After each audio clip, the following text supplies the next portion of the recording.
Welcome to episode 20, the Gary Payton episode of the Blasting Basketballs podcast. I'm joined today by a couple of childhood friends, and fittingly so because it's a milestone episode, so why not celebrate it with some close friends? Yes, Noel and Victor, how's it going? What's going on, Stevie? Yeah, it's good to see you guys. We've seen some good basketball. We're at the Final Four now, which is kind of crazy. And we're in June, so it feels weird, but we'll be back on pace next year, with the regular schedule. I know there's been a lot of controversy about injuries and the short offseason last year and how that's impacted players being out and stuff. And with the Final Four that we have now, like the Bucks won it in like 1971. But other than that, I mean, these teams haven't won anything ever. So like it's just history's going to be made no matter what. And just fucking, there's literally no LeBron. Like, there's so many big people that we've seen in the playoffs or in the finals even that we're not going to see this year. There's no Curry or LeBron. Like, we're used to just seeing LeBron's team and Curry's team in the finals, and now we're not going to see either of them. That's kind of crazy. So it's kind of like a new era, Devin Booker era. A new regime. New star-studded players. Yeah, like I've seen people call it like an asterisk ship. I mean, I don't really agree with that because like injuries are going to happen regardless. Like, sure, there was a short offseason last year, but you can't like use that as an excuse because everybody pretty much had the same circumstances. I mean, the Lakers and the Lakers and the Heat kind of had their own like circumstance because they only had like 60 days or something. But like everybody else, like you can't really complain, Yeah. But before we actually jump into like the playoffs, the MVP award was given out. Nikola Jokic, we kind of spoke about it a couple months in advance on this pod. Like, Jokic is probably going to win. I mean, he's putting up crazy numbers. He stretches the floor. He's probably one of the best passers in the league, along with being one of the best post scorers, jump shooters. So, with that being said, seeing that the MVP award was given out to Jokic and Embiid was number 2, Noel, how do you feel about kind of the resurgence of the big man in the modern NBA? I'm excited for it because in the early 2000s, you basically had Shaq, and then there was a big drop-off from the rest of the big men. Because in the 90s, most of the elite scorers in the league were big men, other than Jordan. And I think that now that we're progressing into more of a shooting league, the big men are adjusting very easily, especially some of the foreign ones, like Embiid is from Cameroon, and Jokic is Serbian, and they the way they're brought up into the game, they learn the game differently. They almost are taught to be guards even as big men. Yeah, I think it's important to have these guard-like abilities as a big man, like passing, stretching the floor, but it's always going to be valuable to have a guy that protects the rim, can get you second chances through rebounding, and you can also like throw it down to him in the post when you have nothing else going. Like it's always useful to have a big man. Victor, how do you feel about a guy like Gobert kind of getting exposed when we're talking about big men like this? Well, there's Gobert being the decoy, and that, what game was that against the Clippers? Against the Clippers, bro. He was just getting exposed. That left corner 3, bro. Like, they just kept going at it, and they just did not adjust throughout the whole game. I'm like, come on. And he was also getting rim ran on, like. Yeah. When you see a guy like Terrence Mann drop 40 points, like you're happy for him, but at the same time, there's something wrong with the Jazz's scheme if Terrence Mann is dropping 40.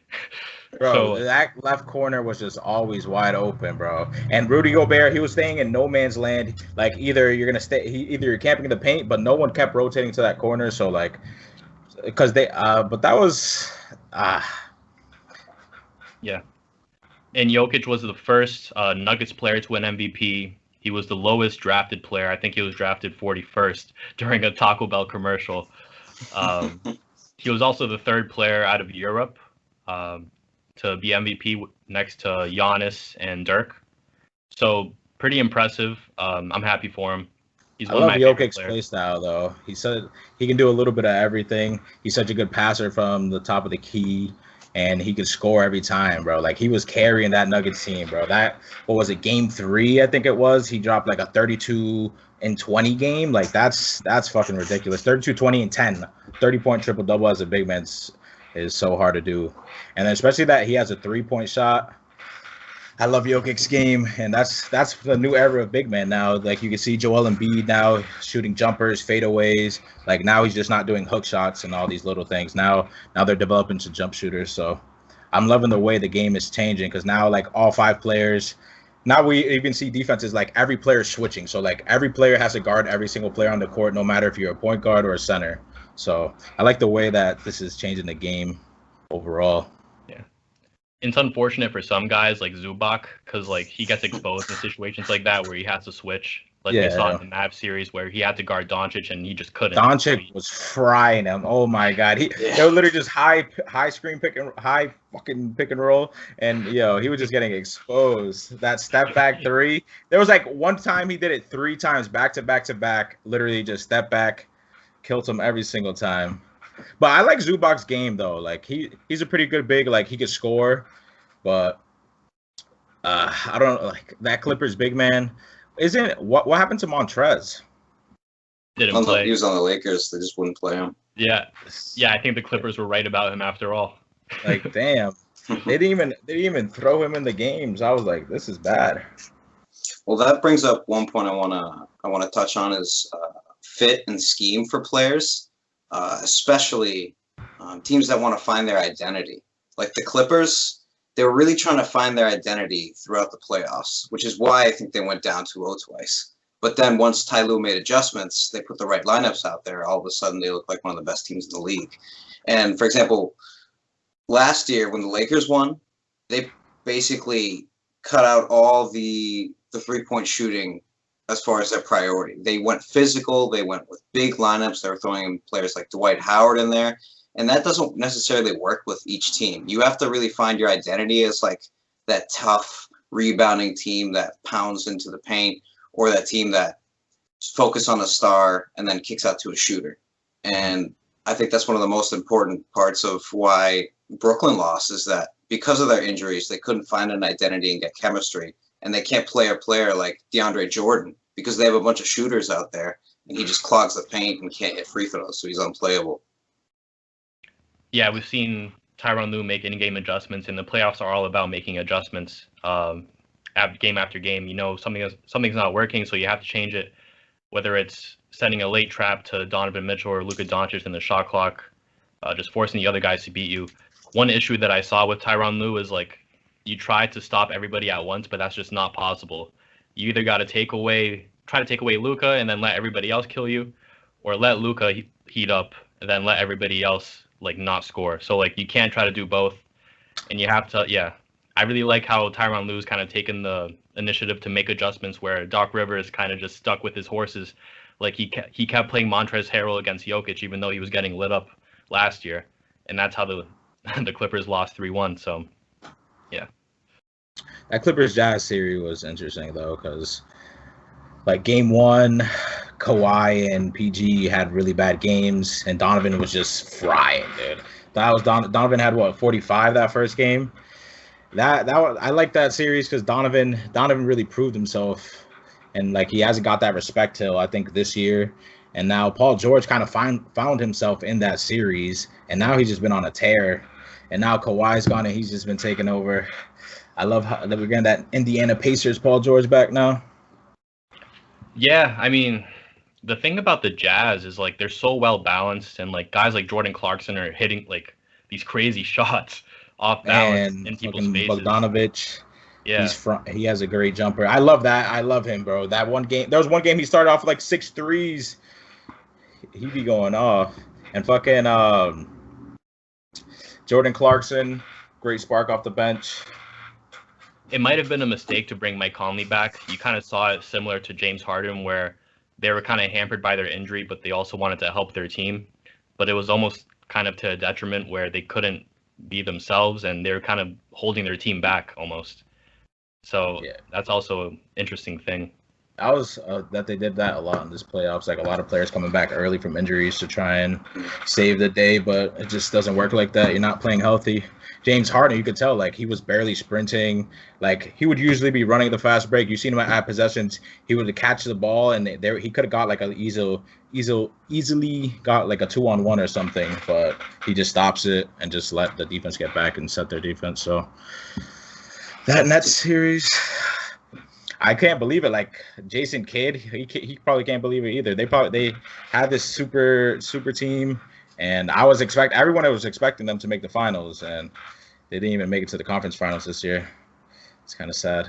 Yeah, no, I think everybody expected the offensive talent of the Nets, they were just going to run through the Bucks, and they almost did. I mean, they went up 2-0. They almost won Game 3. What do you guys think about that injury? Like Antetokounmpo fucking basically standing under Kyrie while on that little layup. On that, I think he definitely inched under him slightly on purpose, but I think he did a great job of selling it to make it look like a natural act. But at the same time, the league doesn't really call those when you're kind of running into the paint trying to get a rebound and you get in someone's landing space. They only call that for shooters. Yeah. And if they started calling it for the paint, then I think it would get really messy. So it's kind of tough to decipher what's a foul and what's their landing space in the paint, especially when it's crowded. And someone like Kyrie, who's always in the air and not as big, can't take those type of hits. So it's just really unfortunate. Yeah, I've seen people say that it's like a code in basketball where you don't land under somebody's feet when they're shooting. But I think that applies more to the perimeter, not necessarily the paint. Because the paint is kind of like a free-for-all. It's like everybody for themselves. But like he tried boxing them out mid-air. That's the problem. Like if he was just like, if they were just scrambled in the paint, that's different. But like you can't try and box out a little guard that's midway through the air. Like you're much bigger than him. That you're gonna bump him. Like something's bad's gonna happen. But it's also Antetokounmpo probably like it's different from him to like move his feet faster than like Kyrie can. So like it's harder.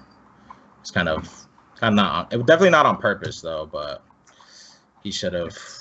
It sucks. It sucks. Injuries suck, man. Related to this, so the league's actually looking into kind of helping the defensive player have more leverage, because I'm sure teams have complained about the offensive player having too much of an advantage in terms of fouls and stuff, like the way that Trae Young kind of backs up into the defender and the leaning. Yeah, or like Doncic kind of like pump faking, getting the defender into him and then getting an and-one, stuff like that. And also just allowing the defensive player to kind of use his body more on defense. I think it would help out a guy like Marcus Smart, especially because like he always like is really physical on defense and he gets called for a lot of fouls. So like the league inserting some rules that kind of helps the defensive player have more, kind of make the playing field more even. I think that would help out, make the game more enjoyable too, because nobody likes seeing a billion free throws throughout the game. Yeah. Talking about free throws, Ben Simmons, oh my God. I don't think I've seen him once this whole playoffs. I think I've watched every single Sixers game, and I think I've only seen him once go 2 for 2 at the free throw line. Like, that is, I don't know what he expects if he's going to, like, no way you're going to be a superstar if you can't hit free throws, bro. Like, you have to be shooting at least 70% from the line. Like, it's been so bad this playoffs. And freaking, did you see Doc Rivers' interview? Like, do you think Ben Simmons can be the starter of a championship team? And he's like, I don't have the answer to that question yet. Yeah, you can't have your primary ball handler be a liability at the free throw line because, I mean, the ball's in his hands most of the time. He's going to get fouled regardless. So if you can't hit free throws, he's kind of useless. And he's literally giving the ball up, wide open dunks. It's bad. Like, I feel like he's scared to attack the basket because he doesn't want to go to the free throw line. Like, he just wasn't aggressive at all. And Steve, just to touch on that point about the rule change, I think that part of the reason we're seeing such scoring surges, especially with multiple 20-point game players, even some scrub teams, is that the way the game is called favors offense and stars. I think in the playoffs, they've let them play a little more physical, especially in some of those Bucks-Nets games. But some of the games, you could just tell that the refs are really favoring Milwaukee free throw wise, just to kind of extend the series. And I wouldn't say that they necessarily like rig the game anymore, but I definitely think the league kind of makes their refs favorite certain teams to make the result that's best for their market and to favor that. And it's obvious, honestly, because Milwaukee had like a 20 free throw advantage in 2 straight home games. Yeah, honestly, I wouldn't be surprised if that's the case. I mean, me as a viewer, I just watch the games and enjoy them, but like I don't think about what's going on in the background. Like, is the league trying to like rig this to like make more money? Yeah. I don't really think about that, but like, I'm like Odds. a pure viewer. But like I definitely can see if that's a possibility. I'm not even gonna lie. Also, it's also their play style too. The Bucks got Antetokounmpo, he's always cutting to the rim. But dude, he was playing pretty good. Like he was getting to the rim when he needed to, like in that Nets game. So it just, besides that one time that Harden was guarding him, he had a little ISO on Harden and he just shoots a turnaround jumper. Like, come on, what are you doing, dude? Yeah, there's actually some similarities between Simmons and Giannis because like they're both players that struggle from the free throw line. People say they can't shoot, but the difference between Giannis and Simmons is the competitive nature of Giannis. I mean, Giannis has said some questionable things like calling KD the best player in the world in the middle that's of the series. You don't really say that in the middle of the series. You say you that should after be the thinking. series. You should be thinking you're the best player in the world. You shouldn't be saying someone else is the best player in the world. But even if Giannis like isn't really like playing well, he still gets after it. He still shoots the ball. He's not afraid to shoot, unlike Simmons. You know, he still shoots. But how you mentioned how Simmons is kind of afraid to attack the paint because he knows he's going to get fouled. I've seen that a little bit with Giannis too, where like he knows he's not going to hit free throws, so he kind of is a little tentative when he's driving. I think at least the thing with Giannis is like sometimes he gets hot and he's going to be attacking the basket. He's going to shoot free throws. He don't care. Like sometimes he gets in that mode that he doesn't care. But definitely Ben Simmons was much more timid, especially in the playoffs. He had the first game he had like 18 in that series, and then the rest of the games he didn't score over 10. I think it was like a 6-point game, 8-point game. Like it was bad. Yeah, he's in his own head. Yep, he's way too in his head. And then how about Giannis's free throws? Them counting it down. I think if Giannis keeps that up, he's going to be remembered as the guy that took too long to shoot his free throws. I honestly think. That's what people are going to remember. I just don't get it because like you're not consistent with it. Like sometimes he'll dribble 5 times, then he'll dribble 7 times. Like so, it's not a pattern that you've been doing since you're young. So just switch it. Like why not switch it? Like you don't need to dribble 6 times to get into your rhythm to shoot a free throw. Like that's just not. Just need a routine. Yeah, like 1-2 dribbles, maybe 3 dribbles max. But like, come on. Yeah, I swear somebody was in his ear and they were like, all right, you struggle with free throws. Why not just take your time, use the full 10 seconds? But like, honestly, that's not a good idea because it's a free throw. Like you don't need 10 seconds. It's something that's, I can't even describe it. Like what? And I swear they let it go sometimes. Like he takes like 13 seconds or something. Yeah, for sure. It's definitely, and it's hilarious when the fans start counting because like that must fuck with his head so much, dude. Like now you have fans counting and you're like the count gets to like 13 seconds because they're fast counting the fuck out of him. So he's probably like, yo, what the fuck? That must fuck with him even more. That's why you should just shoot it. Like you just do 2 dribbles, dude, and shoot the fucking ball. He literally takes this long ass breath, just like, damn, man. He's meditating at the free throw line. Come on, dude. I know it seems like a comedy sometimes. It's like a literally. Once he gets to the line, they just start counting. It's so funny. No, honestly, it looked like the Sixers were going to win that series. Like they were playing really physical. They were out rebounding the Hawks, but the Hawks just had a better perimeter presence. I mean, they got guys like obviously Trae Young, even though he struggled shooting some games. But the thing about him is he passes the ball really well. He finds open guys. Yeah. Kevin Huerter, Danilo Gallinari.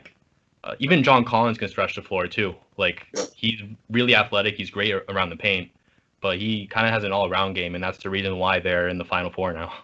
And they're a team that never gives up. They were down 20, or was it 26 points in one of those games, and they came back. Like I couldn't believe my eyes seeing that. Like you would never think that, but also like Embiid had a pretty good series, but it's just he got no help with Ben Simmons. Like he doesn't have that co-superstar that's gonna give him that 20-30 points.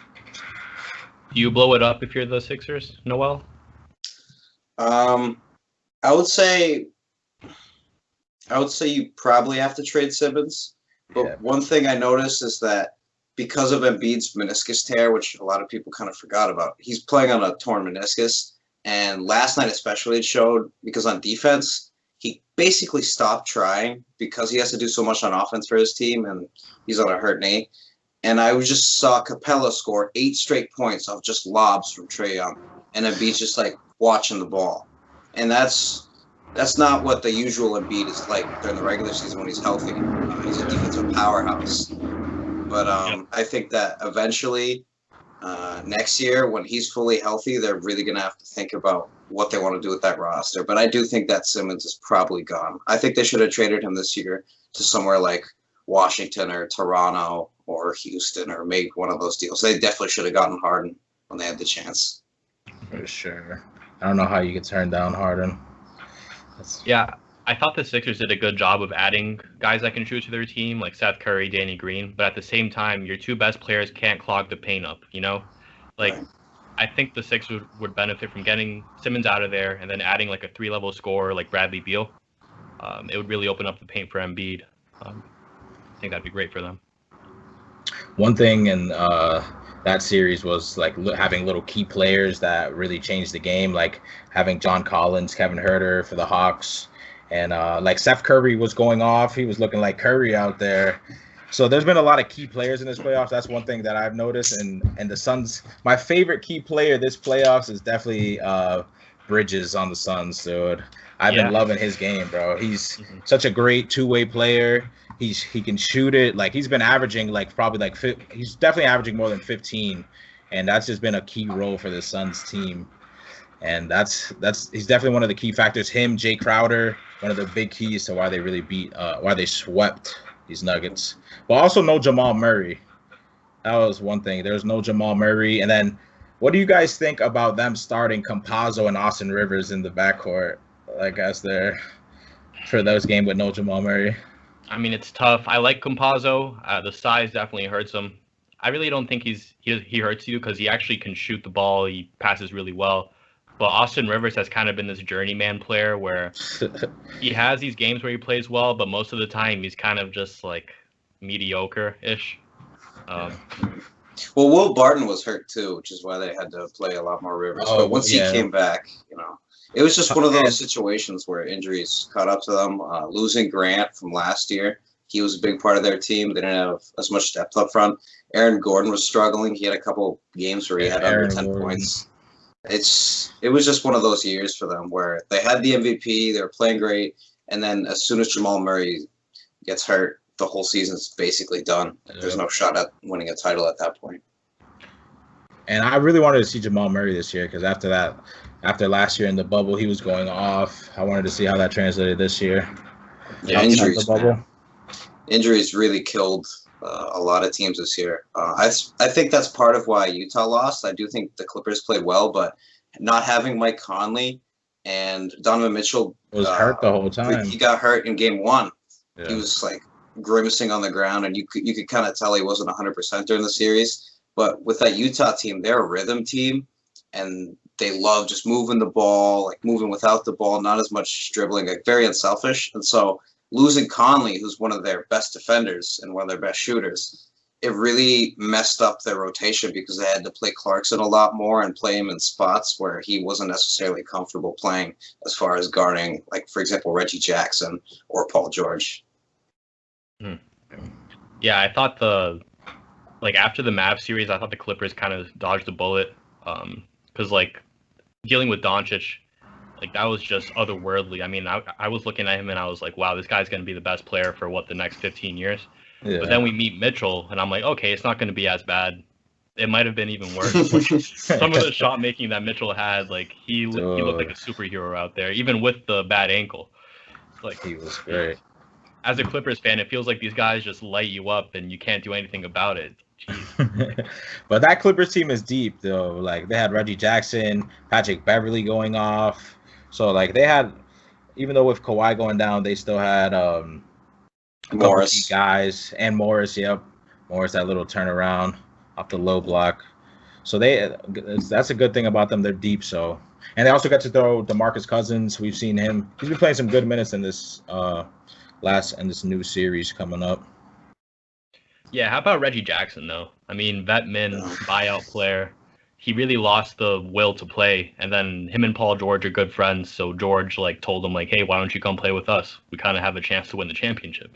Yeah. And then Reggie Jackson comes in. He looks re-energized. revitalized, playing really well. I He's mean, been playing good all playoffs. we've seen what he can do. Like, he was really good on OKC. He had like a 40-point playoff game in OKC. He was kind of forgotten about in Detroit. Then he comes to the Clippers. He's in a big market again. Even though they're kind of the JV team in LA, but yeah, I've been really impressed with Reggie Jackson. I like how he attacks Rudy Gobert, or he attacked Rudy Gobert. Yeah, he was going at him, especially Terrence Mann too. Like, they were going at him, dude. In the paint, in the corner, they were just targeting him. I never seen a depoy get targeted. I'm like, dude, this is our depoy? This dude is getting targeted right now.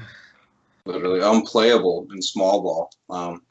I think I talked about it a little bit maybe last time, but Gobert's inability to get out to the perimeter, it's a 3-point game. And in this league, if you can't shuffle out or switch on to a 3-point shooter, then in the last 3 minutes, you're going to get taken out of the game when someone's playing small ball. Like, if, for example, say they made the finals and they're playing Brooklyn, they can't use Gobert. He can't guard Bruce Brown out there.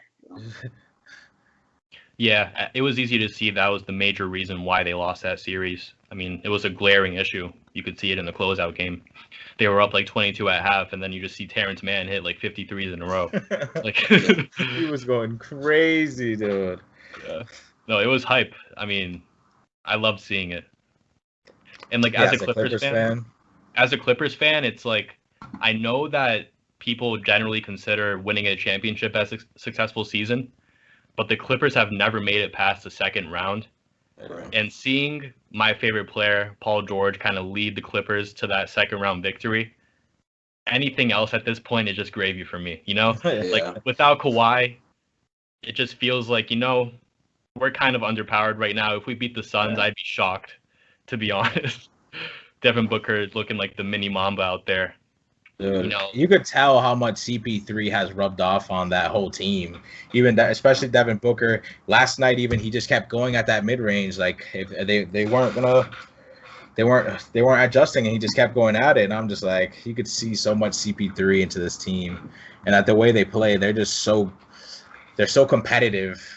Like, all across Payne, like, all of them are just super competitive guys. So I liked how they constructed that team. one interesting thing that I've noticed about Tyronn Lue is that he doesn't put his best defender on the best opposing player right away. Like, I noticed that Terrence Mann spent the majority of the game on Devin Booker, and he did a decent job, but like, Booker's just too talented. So like, at some point he's got to put George on him. Who knows? He might even light George up. But like, you just gotta. I mean, Booker, his jab step, his ability to play off the pivot, his footwork, it just reminds me of Kobe Bryant. I mean, it's a lot to live up to, but like, you got to give it to him. Yeah. Also, okay. I was gonna say that the thing about the Clippers defense is that they just came off 7 games too, or 6 games rather, like a grueling series, 7 before, and they had to play 2 days later. So I think it's one of those things where Ty Lue's saying, all right, this is game 1. We're going to need PG later in the series to do the bulk of our scoring. If we tire them out in a game 1 in Phoenix where we don't have Kawhi and we're already shorthanded, that it might not be the best option. Maybe save them to play defense later in the series in game 5 or 6 to guard Booker the whole game.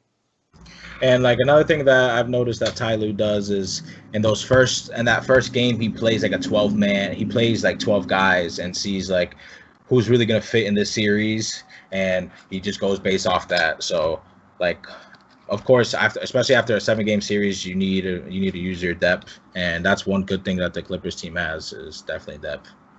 Yeah, what Victor just described is called a feel-out game. That was definitely a feel-out game, because Sure. most teams only limit their rotation to like 7 or 8 guys, but Lue waits to do that until like game 3. He kind of tests out people. He's like, all right, how are you going to play in this series? He played a lot of Rondo and Cousins, and you generally don't do that at this point in their careers, but I guess he was just feeling guys out. Yeah. So, But yeah, Noel's talked a lot about the compressed season and how that affects players. And like, you've seen it with the Clippers playing so many games in the span of like 30 days. They played like 15 games in 30 days. I try to avoid talking about the compressed schedule and like injuries and stuff, because I just don't think it's something that you can really control at this point. But it's definitely something that should be considered. And hopefully next year, when we're back to a regular schedule, it's not going to be as big of a factor. Yeah, I think honestly, we should probably stick to the 72 game schedule next year. Kind of make it like this year. I think 82 is too much, honestly. Yeah, I think a major worry about that is just the history books kind of messing things up in terms of apples to apples comparisons, because if you compress the schedule, then like everything changes from that point. But we can't really stick to the history books at the same time, like. True. But also, if you have players skipping like 10 to 15 games anyways with load management, at that point, then you're playing games without your star players. Mm-hmm. And then it's almost useless to the history books. But I get what you're saying, that the history may be flawed, especially with scoring titles and certain stats. But if there's like a lot of injuries happening in the league, I'd rather just have more players playing than necessarily sticking by the book. And one issue I think the league sees in like load management is really their like ticket sales and stuff like that. That's something we probably don't think about much, but they definitely do. Like if LeBron's not playing, that like that game probably won't sell out. Like if LeBron's injured, they know LeBron's not gonna play. Like people want to see their star player out there, even in the regular season. Yeah, the leagues try to enforce some rules, like, major stars can't sit out of like national TV games, but still, like, you can still see it happening. So like, it's better for the long run of the players instead of being greedy about these little ticket sales of the star player not playing. I'd rather be a healthy playoffs and you could get all the shit ton of views you guys wanted and the money you could get off revenue from the playoffs instead of caring about the regular season. Like superstars playing in the regular season. Yeah. Going back to CP3's impact on the Suns, I mean, the Suns were a sub 500 team before CP3, and they went from that to being having the second best record in the league. So like you can just see CP3 wins wherever he goes. I mean, honestly, if he won MVP this year, I wouldn't have been mad. I think he deserves. Sure. He deserves some type of recognition for his sustained greatness. I mean, like, sure, LeBron's had this really long run of being great, but how about CP3, a guy average height, not physically imposing. He's just mastered the manipulation of the game, knows how to like get to his spots, knows how to get teammates going. I love watching him. Yeah, I think with CP3, he's one of those players that numbers and analytics can't really quantify his impact, because him and players like, for example, LeBron and him just control the whole game. They're floor generals. They're controlling every aspect, and they have this impact on teams, and they can do so much more with less that not a lot of stars can really take on that impact on a team. Like just go right into a new situation and immediately everyone is a better player around them. And I think Chris Paul deserves a title this year. I hope he comes back soon. With this COVID dilemma. I know there's been a lot of controversy over it, and I think Phoenix is destined for a championship at this point if they stay healthy. Yeah, I have Phoenix taking it all.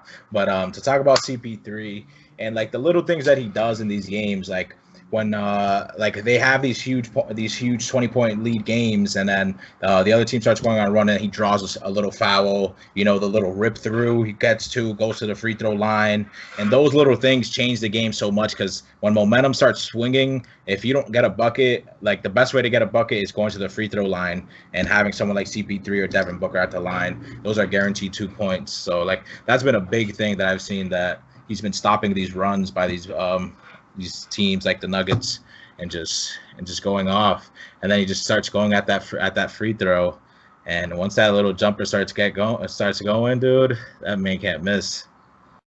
Yeah, it's also worth noting that other than James Harden, CP3 hasn't had a backcourt mate like Devin Booker. Right. I mean, he's had like JJ Redick, but it's been nice to see CP3 and Book work off each other. Not only does it ease the load off Book and CP3, but it also kind of raises the ceiling of the team when you have a backcourt at that level. And it kind of gives you a glimpse, too, of what CP3 and Kobe could have been. Yeah, man. For sure. Yeah. For sure. And I love the way... I love the way Devin Booker this last game he picked up, like he was playmaking without the absence of Chris Paul. So Devin Booker is developing into a superstar, and I can't wait to see what he got in store for us.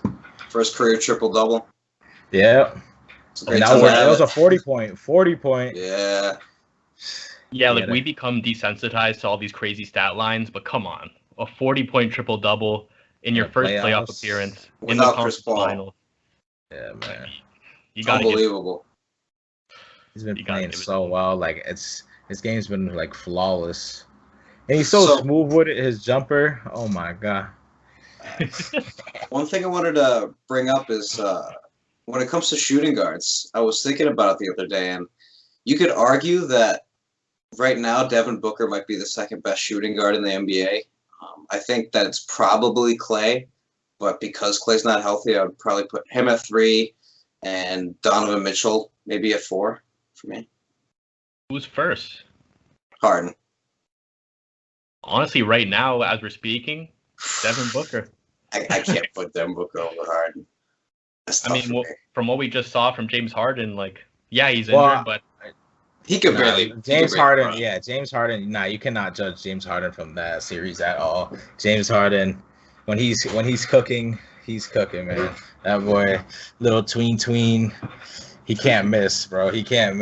So like, but right now, I would still have James Harden, and that's Devin Booker and Donovan. That's like they might be tied for second, dude, because the way Donovan 45-point game, like he turned it on, boy. That boy was shooting over 50% from 3, like 6 for 12. Like he was shooting lights out, bro. That was Donovan Mitchell, man. It was unbelievable. Yeah, I think other than Paul George, Mitchell's probably my favorite player. I loved watching him play. Yeah. He gets the D Wade comparisons, and he might at some point be better than D Wade. Yeah, but he has that potential for sure. It's also fitting that D Wade is like one of the owners of the Jazz now. You saw him courtside, like giving Mitchell some advice. Yeah, it was pretty cool. Really cool. That was dope. Yeah, and also I think DeAndre Ayton deserves some praise too. You know, he's the number 1 pick. It's hard to live up to being the number 1 pick, but I think so far in these playoffs he's done it. I mean, he's more of a conventional big man, but still, like he plays around the rim really well, protects the rim, and he punishes small ball, like as we saw yesterday against the Clippers. So maybe the Clippers will try going towards like a Zubac starting lineup, but that might not even work. So yeah, Ayton's been playing really well. Yeah, he finally developed into, I think, his potential of just being an efficient big man, knowing his role, and because he's putting up better numbers than he was putting up in the regular season, which is really impressive. Yeah. He's been so efficient. He doesn't miss shots. He's a great passer. He's not playing scared anymore. I think that's one of the biggest things about this playoffs is that you're seeing a lot of confident scorers thriving. Like Austin Rivers and Reggie Jackson are those players you think about that are way too confident, but it's paying off. And then you see someone like Ben Patrick Simmons. Beverly. Yeah, Beverly. Patrick Beverly, like way too confident. Big threes. Yeah, I'm like, what? Patrick Beverly? And you see Simmons passing up wide open dunks when he sees Trae Young running at him. Like it just shows you that confidence is everything. Dropped it off to Tobias. Yeah, speaking about Mikal Bridges, like Victor talked about how people know him kind of as like a 3-and-D guy, but he's played above that for sure. I mean, and it might be due to the space that Devin Booker opens up for you as a player, but he's done a good job of being active off the ball, you know, getting easy layups. So I like watching him. I also like Cameron Payne too. He's impressed me a lot. I tease Noel because like Cameron Payne played really well against the Lakers. So like I was like, is this your king? Like if Cameron Payne's beating you? No comment. But Cameron Payne's lightning quick. He can do it all on the offensive end. He might have some defensive shortcomings, but you know CP3 is not going to be around forever because his age. So who knows? Cam Payne might be the Suns' point guard of the future. Yeah, I like Cam Payne. I will say though that in some of the games where he's the main guy and Chris Paul has been hurt, he gets a little too emotional or a little too like he's almost gets in his own head because of the intensity of the game. But I think that when he comes off the bench, it's perfect. But when Chris Paul's not there and he was the main guy, he was making a couple questionable decisions, but he's been playing great overall. And then Bridges, he makes every contested three. He's knocked down. He plays like he's been a veteran. He did a great job guarding LeBron, and he's a defensive just mastermind. Honestly, he reminds me of Tony Allen in a lot of ways as far as getting around screens and playing on-ball defense. He's amazing. Yeah, it's always nice to have a guy like Bridges or like Royce O'Neal, where you can throw him on the opposing team's best player and kind of save your star player from exerting that effort. Just have a guy who can rack up fouls, and it won't really hurt you on the offensive end if he does foul out. Right. And Jay Crowder too. He's been making some. Yeah. He's been making his threes. He's playing out of his mind. Player. Yeah. Yeah, the thing about the Suns is they have a good mix of youth and veterans, and they have a lot of versatility. Like Torrey Craig, Jay Crowder, Cam Johnson. Yeah, Cam Johnson. Saric is okay, even though he got obliterated by Cousins yesterday. Yeah. He got dunked on, that's for sure. Yeah.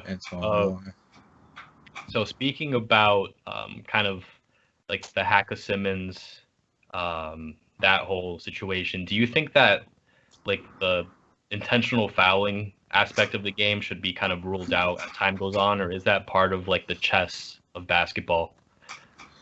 I'm definitely I think it's more of a chess game. Well, like it's a really hard thing because like everyone should be able to make free throws. Like you're NBA players, you should be able to hit free throws. You're getting paid $100 million.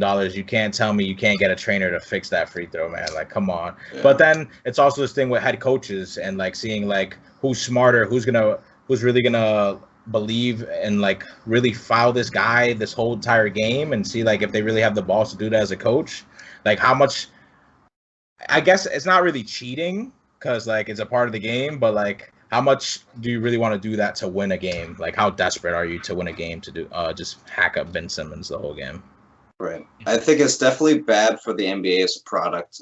It slows down the game, and honestly, it takes a lot of people out of their flows. I've seen that a lot of time when they do the Hack-a-Simmons. It doesn't just affect Philly, but it affects the other team as well. Because the team that's fouling him is all of a sudden walking up and down the floor and like not getting in a rhythm on defense. And sometimes when you're not hacking Simmons, all of a sudden you'll fall asleep and Embiid's wide open in the corner for a three, which I think happened the other night in Game 7 when Embiid was just wide open for three for like 4 straight possessions and he hit a lot of them. Yeah, and it kind of relates to, we talked about it before on this pod, but changing the fourth quarters to being a point total rather than a time limit. Do you think that's something that should be looked into, or do you think it alters kind of the game? I would stick with the time. Way? Yeah, time for sure. But also talking about campaign, how about what do you think about that flagrant call on Jokic that he got ejected third quarter, 2 minutes left, and that game 4? What do you think about that? He's the MVP of the league, so you kind of got to give Jokic the benefit of the doubt in that situation that he wasn't doing a malicious play. Yeah. It did kind of look. I mean, he winded up and he definitely was like intentionally gonna smack the shit out the ball, but just Cam Payne's like he's small and like of course he sold it well. Yeah, he was on the ground for like 5 minutes. But like he really did fuck up his nose, like. And from one angle, you could see it. Like he really fucking that must have hurt. But he definitely I didn't agree with a flagrant 2. Like, come on, it's their winner go home game, and you can't come out with like they were down 11. I'm pretty sure something like that, 10-11. There's a whole 12, 14 minutes left in the game. Like you cannot eject a flagrant 1 at least, and maybe a flagrant 1 and a technical, but not flagrant 2. I couldn't believe it. The game was over right there. No more Jokic. That's it. Yeah. The Suns season a quarter and 2 minutes early. No, honestly, it was impressive to see the Nuggets not drop off after the loss of Murray. Like making the second round for them was a successful season. Honestly, it's not always a ring. Credit to Jokic. Yeah, credit to Jokic. That man is too good, dude. I just love the text. I was gonna say one thing about the text. I've noticed with a lot of the European players, like Luka was leading the league in technical fouls at some point. A lot of them backtalk the refs and don't necessarily get the same respect that some of the English-speaking players that are like have it as their first language get. Like you'll see a superstar like KD like putting his arm around the ref and talking to him. Jokic and Luka don't necessarily have that same connection with the refs on the floor, which could be attributed to them being Euro players and a bit of I guess the difference in style overseas too, because when they were playing pro overseas, you can definitely yell at the refs more and you won't get as many texts. Yeah, for sure. Just accustomed to their environment, and people out here, like in college, you'll never see someone yelling at a ref like that. Right. But it's all competitive spirit. It's not like it's all in the game. It's not like after the game they're still gonna be like hating this ref. It's just everyone's competitive. It's in the heat of the game. Yeah, I think people struggle with making that distinction between what's personal and what's not. Yeah, like when you're people punching in the air. Like, come on, like a punch in the air in the regular season that's technical. Like, come on, dude. Like, we're starting to get a little too soft here. Oh yeah, I saw somebody like get a tech for saying like "and one" or something like. Yeah, like Harold got one. Yeah, I mean he does say it really aggressively, but like at the same time. So Come on. Harold's always really aggressive after he makes a shot. Refs hate him. yeah. No, I wanted to mention that those pickups by the Bucks, particularly PJ Tucker and Drew Holiday, you got to say they paid off. Like PJ Tucker made it tough on Durant. Sure, Durant was still getting buckets, but like you could see, especially on that last possession where KD got his shot off and he didn't even hit rim. KD was just so fatigued from how tough Tucker was playing him that I just feel like those additions finally paid off for the Bucks. Yeah. So I wanted to see more from Drew Holiday though. Like he could have had a better series offensively. He's always been a good defender, but I thought he was gonna play a little better on offense throughout these playoffs. Yeah, I think he's struggling a little bit from the field. Yeah, he is. Yeah. Milwaukee was really struggling, especially in those first two games where they got blown out by, I think, 25 in both games. You could argue that if Kyrie and Harden weren't hurt, that they might have gotten swept. Yeah, for sure. That's what it was looking like. But Kyrie going down, because that's all they needed. Kyrie and KD was enough. Kyrie and KD was going to beat them in 5 or 6 games, for sure. Yeah, health was always a question for that big three. And it came back to bite them. Because Kyrie was playing well, dude. Before he got injured, he was playing really well. So stepped unlucky. I literally had Nets Suns. Before that, I had Nets Suns, and I was thinking Nets are gonna win it at all. Especially because KD and Kyrie were playing so well, and then James Harden was gonna come back because he could have got all the rest he needed. He was gonna come back nice and healthy from the hamstring, and Tween boy was coming back. Tween. Yep. All right, so just to wrap it up, I want to ask you guys each. So, who do you think's gonna win it all, like unbiased, and then who do you want to win it all? Noel. So, my pick, I think it might have been 2 podcasts ago. I said whoever wins the Lakers Suns, I thought was going to win the title, and that's who I think is going to win it. And honestly, that's who I want to win it because I'm a big Chris Paul guy. But if Phoenix doesn't win it, my other option that I would like to see win would be Milwaukee. I think that'd be good for the league, especially the small market teams. It would help free agency for a lot of those teams. And it could show that you can win by staying and being loyal and not necessarily just joining your buddies on a super team and just going, screw this, we haven't won in 3 years. Like, let's go somewhere else.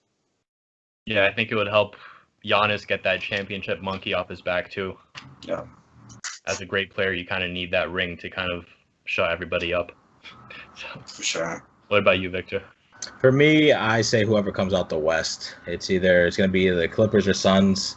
Whoever wins that is going to come out and beat the Bucks or whoever comes out the East. Because I don't think anyone in the East could hang with the West's offense there, and they play both sides of the ball. Yeah. Who I want to win is the Suns, and I think it's definitely gonna be whoever comes out the West. I'm expecting Suns win, Suns beat the Clippers, and Suns win and Suns take the chip home. Cause especially, we just need Devin Booker. Like, how long is this COVID protocol shit? Like, they haven't even gave a timetable. Like, come on, dude. Like, that's such bullshit, bro. If I really hope Devin Booker buys Chris Paul enough time to come back or fuck it, Devin Booker could take over and win the series himself. Because that's the thing. Kawhi's out and CP3's out. As long as they're both out, then I'm fine with it. But like, if one comes back and the other one doesn't, then it's like fuck. Yeah, I think Kawhi's done. You think he's done? Well, now they called it a sprained MCL or ACL, or did they say MCL? They haven't really released a statement on it. Well, yesterday they said something. They said it was a sprained either MCL or ACL, but I don't know. Yeah, who knows? He didn't even travel, right? He didn't even travel with them? Not for the first couple games. Yeah, for this game he didn't travel, so it's got to be a little worse than you think. No, it seems like everybody's rooting for Chris Paul. It's just like it's easy to identify with, you know? Yeah, for sure. Just being that average guy who's still balling 18 years into his career. And when you see Chris Paul Rondo. Yeah, I think it's 15 years into his career. And I just want Chris Paul because he deserves it, dude. Like he didn't get to do it with Blake Griffin and DeAndre Jordan back then in the Clippers. Mm-hmm. So now he has a chance, and like I'm loving this team. Like there's a good mix of it's a really young team with Chris Paul just leading them. Like it's like Chris Paul is bringing his pack with him. Like, come on. How about you, Steven? Yeah, you're a Clippers fan. If I was gonna put money on it, I think I'd put money on the Bucks, just because the greatness of Giannis is it's undeniable. Even if he has these questionable things about his game, like can he hit free throws, can he hit his jump shots consistently? I do think he has a jump shot. People just kind of sleep on it, but he just can't hit it all the time. Victor also mentioned that in his first couple of seasons, Giannis's jump shot looked nice. And then a trainer messed up his shot or something. He got too strong. Yeah, something happened to him. But he used to have a little jumper in the beginning of the league. He would dead ass pull up for three in transition. He would never do that now. Yeah. But the thing about Giannis is, the only reason I don't want Milwaukee to win is because he doesn't have a free throw. If you can't shoot 80% from the free throw line, I don't think you should win a ring. That's the only reason I don't like Giannis as much as I should, because I love his game. But until you have a free throw, man, him and Ben Simmons, they've just been a disappointment this year. That's painting a bad picture on the NBA. You can't hit free throws, man. Never seen anything like it. Yeah, he's kind of playing the game in an unconventional way. Where I remember Harden was I wish I could be 7 feet tall and just run and dunk. He's not playing basketball how you would typically think of basketball being played as, but he's super athletic. Yeah. And I think those additions to the Bucks really were important. I think they're gonna be useful down the stretch, especially. So yeah, if I were gonna put money on it, it'd be the Bucks. But as you guys know, I'm a Clippers fan. Right after that Game 6 game, I bought a Paul George jersey. So just seeing my favorite player lead the Clippers to something that they've never been able to do was amazing. And the fact that they faced adversity in these playoffs, they went down 2-0 in both rounds and came back, which I think has never been done. I think they could do it this round, but I also think the greatness of Devin Booker, it's tough to say they'll beat him. But I am rooting for them. So, yeah, I want the Clippers to win. Devin Booker, he has a great game, and then you think next game, maybe that was just he had a really good game. Next game, he's probably not. He's gonna drop a 20-point game, a little something regular. But dude comes back and drops 35. Fuck, bro. His ceiling is so high right now. This playoffs. I've been loving these playoff games, man. Yeah, I'm confident in Lou's ability to make adjustments, but who knows? Booker's greatness could just overcome that. Noel? True. Are you excited to see Rondo versus Chris Paul in their second boxing match? Yeah. No, honestly, I got Rondo. I guess we'll see. We'll see how healthy CP3 is when he comes back. Yeah. All right, guys. Well, that was episode 20, the Gary Payton episode, milestone episode. GP lockup. It was nice having you guys on. Victor's first time on. Noel's been on like 3 times. Thanks for having me. Yeah. It was great. All right, thanks guys. We'll see what happens in the conference finals. Yes, All right. All right, peace. Peace. Thank you.